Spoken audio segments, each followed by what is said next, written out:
प्रयागराज राज्य में काफ़ी संख्या में जनजाति रहती थी। वैसे तो राज्य में कई जातियां के लोग रहते हैं, परंतु प्रयागराज राज्य में आदिवासी भी रहते थे। उस राज्य के गांव वाले तो खेती-बाड़ी करके अपना गुजारा करते थे, जबकि आदिवासी जंगल पर निर्भर रहते थे। जंगल के लकड़ियों से अपना ज़रूरत के उपकरण बनाते थे और पशुओं का शिकार करते थे। जंगल और उनके खजानों के बारे में उनका क्या कहना। जंगल में ही रहकर वह सारी ज़रूरतें पूरी करते थे। आदिवासियों की अलग ही दुनिया होती है। उनका रहन सहन अलग, उनका भाषा अलग, उनकी गीत, उनकी मासूमियत को देखकर शहर के लोगों को लगता था कि उन्हें आसानी से मूर्ख बनाया जा सकता है, लेकिन किसी को मूर्ख समझना संकट में ही डाल सकता है, जैसे कि प्रयागराज के एक व्यापारी के साथ हुआ। सुधीर नाम का ये व्यापारी मसूजनपुर गांव में रहता था। वह गांव के मशहूर लोगों में शामिल था। उसका घर भी बड़ा शानदार था। वह गेहूं, चावल, मसाले इसी तरह के सामान बेचता था। ग्राहक को सामान तौलते वक्त वह बड़ा ही ध्यान से तौलता कि एक भी दाना ज़्यादा न चला जाए। गांव वाले जानते थे कि सुधीर मुनाफे के आगे दया धर्म कुछ नहीं देखता। सुधीर की पत्नी साक्षी हर समय सोने से लदी रहती थी, लेकिन उनका मन दयालु था। एक दिन की बात है, सुधीर अपने घर के बाहर खड़ा था कि उसे एक आवाज़ सुनाई दी। कोई कह रहा था, कोई मेरा चिड़िया खरीद लो, कोई मेरा चिड़िया खरीद लो। सुधीर हैरान था कि कौन है जो चिड़िया बेच रहा है और खरीदेगा कौन। ये सोचकर वो सड़क की तरफ देखने लगा तो देखा कि एक आदिवासी सर पर टोकरी लिए उसके घर की तरफ बढ़ रहा था। उसके कंधे पर कुल्हाड़ी देखकर लगता था कि वह एक शिकारी है। वह जब नज़दीक आया तो सुधीर ने उसे बुलाया और कहा, क्यों भाई, क्या बेचते हो? तो आदिवासी ने जवाब दिया, चिड़िया बेचता हूँ साहब। तो सुधीर ने कहा, दिखाओ तो। आदिवासी ने अपना टोकरी नीचे रख दिया। सुधीर ने टोकरी में देखा तो देखता ही रह गया। टोकरी में था मोटा ताज़ा 2 तीतर, जिसका मांस बहुत ही गर्म और कीमती होता है। सुधीर ने सोचा, कैसा मूर्ख आदमी है, तीतर को चिड़िया बता रहा है। उसने खुशी से पूछा, कितने का है? आदिवासी बोला, एक जोड़ी का 30 रुपया है साहब। तब सुधीर बोला, मैं 25 रुपया से एक भी पैसा ज़्यादा नहीं दूंगा। यह कहकर सुधीर घर की तरफ जाने लगा।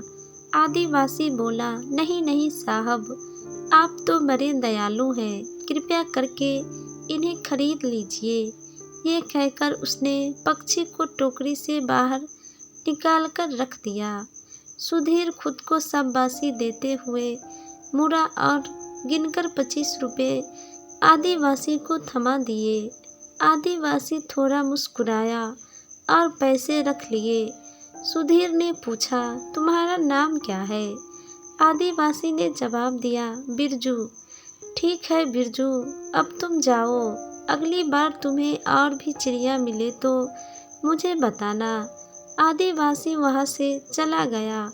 सुधीर की पत्नी सुख शाकाहारी थी। उसने जब बाहर रखे 2 तीतर देखा तो वह हैरान रह गई। उसने पूछा, कितने में खरीदा इसे? 25 रुपया में, सुधीर ने हंसते हुए कहा। उसकी पत्नी शाकाहारी थी, इसलिए तीतर को बाहर ही पकाया गया। उसने पड़ोस के गांव से अपने एक दोस्त को खाने पर बुलाया। देर रात तक दोनों दोस्त में बातें होती रही। उस दिन से 5वें दिन बाद फिर सुधीर अपने घर के बाहर बैठा था। उसने फिर किसी की आवाज़ सुनी, कोई है जो मेरा मटकी खरीदेगा, कोई है जो मेरा मटकी खरीदेगा। वही आदिवासी अपने सिर पर चांदी की मटकी लिए चला आ रहा था।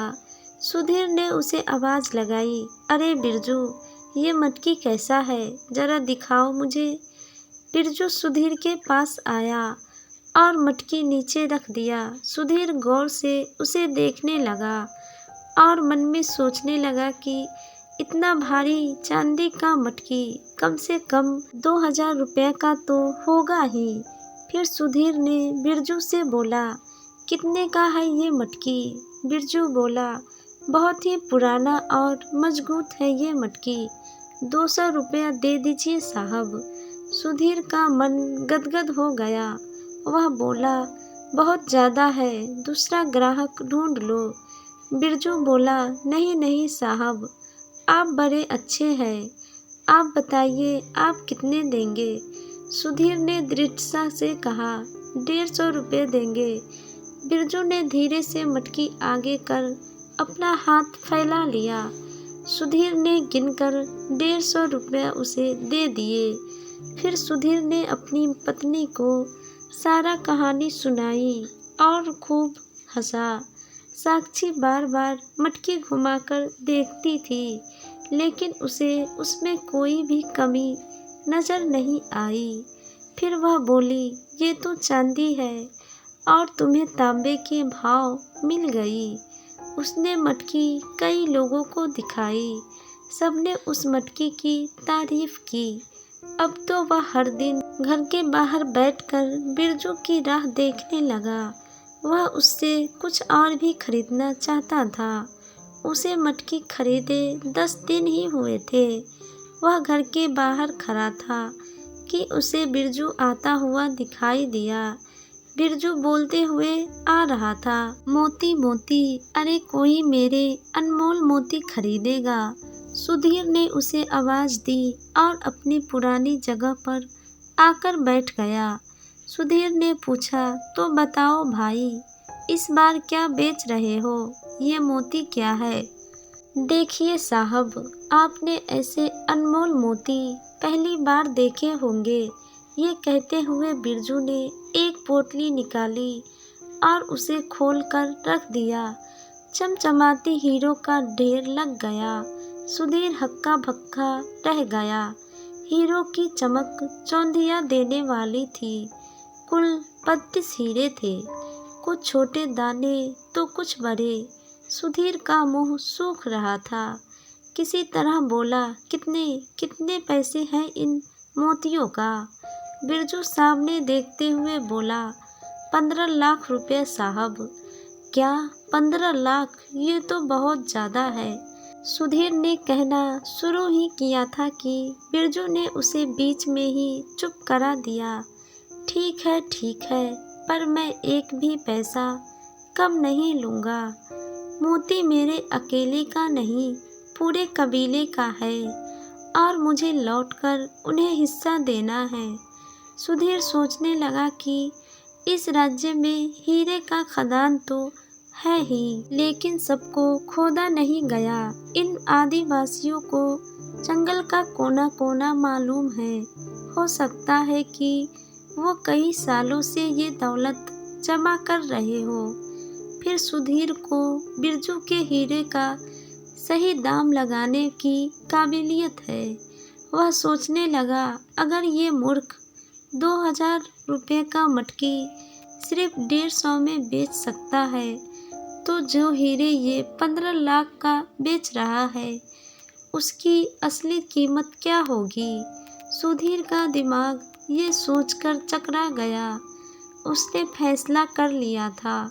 वह बोला, अच्छा ठीक है, मैं तुम्हारे मोती खरीद लूँगा, लेकिन मुझे इतने रुपए इकट्ठा करने के लिए समय तो दो। बिरजू बोला, साहब आप कितने अच्छे और दयालु हैं। मैं अपनी पत्नी के भाई से मिलकर शाम तक यहाँ लौटूंगा। ये कहकर बिरजू वहाँ से चला गया। तब तक सुधीर सारा जमा पूंजी, पत्नी के सारे गहने बेच डाले और बिरजू के आने से पहले ही 15 लाख रुपया इकट्ठा कर लिए। और जब बिरजू वहाँ आया तो उसके आंखें चमक रहे थे और हीरे भी। शाम हो चुकी थी। सुधीर ने हीरे गिने और फिर पैसे दे दिए। बिरजू ने पैसे को कपड़े में बांधा और मुस्कुराते हुए वहां से निकला और जंगल की तरफ चला गया। हीरे पाकर सुधीर बहुत खुश था। खुशी के मारे उसे उस रात नींद भी नहीं आई। वह सारी रात करवटें बदलता रहा और सोचता रहा कि कल जब वह हीरे बेचेगा तो एक ही पल में करोड़पति बन जाएगा। सुधीर सुबह जल्दी से तैयार हुआ और अपनी पत्नी को बताकर वह शहर के लिए निकल गया। शहर में पहुंचकर सुधीर एक सुनार के दुकान में गया। सुनार सुधीर को पहले से ही जानता था। सुधीर को आते देखकर उसने कहा, प्रणाम सेठ जी, आज यहाँ कैसे आना हुआ? सुधीर ने कहा, भाई आज बहुत ही ज़रूरी काम है। फिर सुधीर ने वो हीरे उस सुनार को दिखाए। सुनार ने वो हीरे देखा और बोला, चमकते तो बहुत है पर ये हीरे नहीं है, सिर्फ कांच। ये सुनकर सुधीर के होश ही उड़ गए। उसके पांव तले जमीन खिसक गई। सारे सपने, मुनाफे का ख्वाब धरे के धरे रह गए। उसने तो सोचा था कि वह आदिवासी को मूर्ख बना रहा है। असल में सुधीर खुद ही मूर्ख बनकर बर्बाद हो गया। इसलिए कहा जाता है कि कभी कभी हमें दूसरों को ज़्यादा ठगना भी महंगा पड़ सकता है। इसलिए जहाँ तक हो सके कम मुनाफे के चक्कर में रहे।